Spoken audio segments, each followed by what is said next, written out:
The Apple product all began with the flower children of California, Steve Jobs and Steve Wozniak. Steve Jobs was a visionary who saw microcomputers as a possible business, and Wozniak was the shy technical wizard.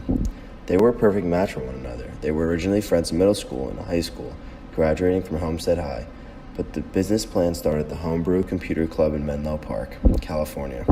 Here, Wozniak would show his computer he created in his garage after each meeting, and everyone was fascinated.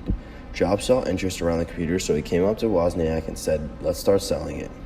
The company name? Apple.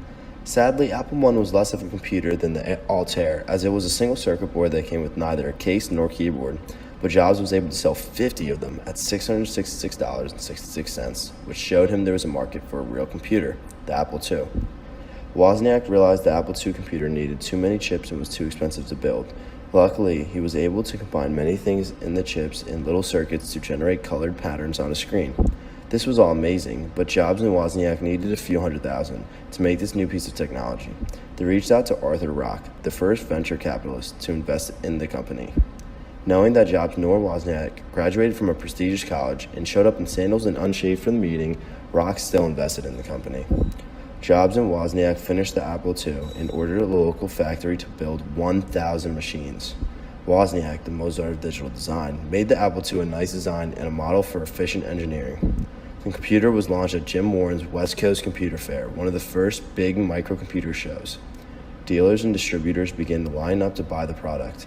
The next 2 years were explosive growth for Apple, thousands of customers coming to the office in Cupertino, California. Sales and profits grew so quickly, Apple had more money than the company could spend. Most of the founders were in their 20s, except for Chris Espinosa, the manager of media and tools for Apple, a 14-year-old who rode his bike to the office after school. Programmers knew a computer needed a killer application, a software that is so useful that people would buy computers just to run it. This application was called VisiCalc. VisiCalc came straight from the blackboard of Harvard Business School and was invented by Dan Brickland and Bob Frankston. VisiCalc, which meant visible calculator, was the first electronic spreadsheet, a tool for financial planning, bringing together the seduction of money with the power of microcomputing. Apple II was the first mass-market personal computer, but sales skyrocketed after VisiCalc was introduced. At the age of 23, Steve Jobs was worth over $1 million. At 24, $10 million. At 25, $100 million. At the time of his death, Jobs was worth over $10.2 billion.